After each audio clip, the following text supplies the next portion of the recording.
മലയാള സീരിയലിലൂടെ ജനപ്രീതി പിടിച്ചുപറ്റിയ താരമാണ് ഡിംപിൾ റോസ്. താരം സോഷ്യൽ മീഡിയയിൽ എന്നും തന്റെ കുടുംബവിശേഷങ്ങൾ പങ്കുവയ്ക്കുമായിരുന്നു. സീരിയലുകളിലൂടെ കുടുംബ പ്രേക്ഷകരിൽ ഇടം പിടിച്ച ഡിംപിൾ റോസിന്റെ ആരാധകർ കൂടുതൽ സോഷ്യൽ മീഡിയയിലാണ്. സീരിയലുകളിൽ മാത്രമല്ല, ടെലിവിഷൻ ഷോകളിലും ഡിംപിൾ താരമാണ്. തെങ്കാശിപ്പട്ടണം, പുലിവാൽ കല്യാണം തുടങ്ങിയ മലയാള ജനപ്രിയ സിനിമകളിലൂടെ സിനിമാ രംഗത്തും ഏറെ പ്രശസ്തമാണ്. സീരിയലുകളുടെ എണ്ണം കുറഞ്ഞതോടുകൂടി സോഷ്യൽ മീഡിയയിൽ ആക്റ്റീവ് ആവുകയായിരുന്നു താരം. ഡിംപിളിന്റെ ജീവിതത്തിൽ സന്തോഷത്തിന്റെ വാതിൽ തുറന്നത് താൻ ഗർഭിണിയായപ്പോഴാണ്. തന്റെ കൺമണികൾക്കായി കാത്തിരിക്കുകയായിരുന്നു ഡിംപിൾ. പ്രസവത്തെ തുടർന്ന് ഇരട്ടകളിൽ ഒരാൾ മരണപ്പെടുകയായിരുന്നു. ഡെലിവറി ഡേറ്റിന് മുൻപ് തന്നെ പ്രസവ വേദനയെ തുടർന്ന് ഹോസ്പിറ്റലിലാകുകയായിരുന്നു.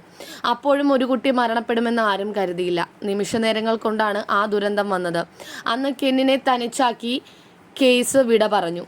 ലേബർ റൂമിൽ മക്കളെ പ്രതീക്ഷിച്ച ഡിംപിൾ അറിഞ്ഞ വാർത്ത തൻ്റെ ഒരു കുഞ്ഞ് ദൈവത്തിൻ്റെ അടുക്കലേക്ക് തിരിച്ചു യാത്രയായെന്നാണ്.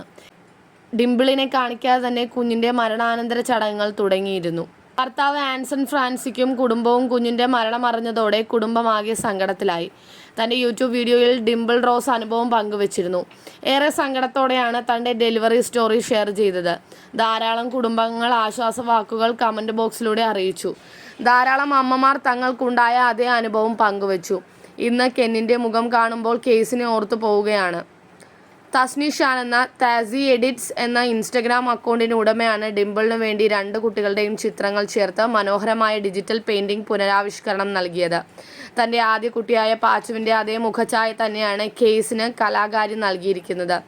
ഈ പുനരാവിഷ്കരിച്ച ചിത്രത്തിന് വളരെയധികം പ്രശംസയും അംഗീകാരവും ലഭിക്കുന്നുണ്ട്. ഇന്ന് കെന്നിലൂടെ ലോകം കേസിനെ കാണുന്നത്. ഏതൊരു അമ്മയ്ക്കും മറക്കാൻ കഴിയാത്ത ദുഃഖമായിരിക്കും മക്കൾ നഷ്ടപ്പെടുന്നത്.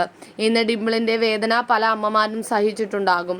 ഇന്ന് ഡിംപിളിന് കൊടുക്കാൻ പറ്റുന്നതിൽ ഏറ്റവും വലിയ സമ്മാനമാണ് ഇൻസ്റ്റഗ്രാമിലൂടെ കലാകാരി പങ്കുവച്ചത്.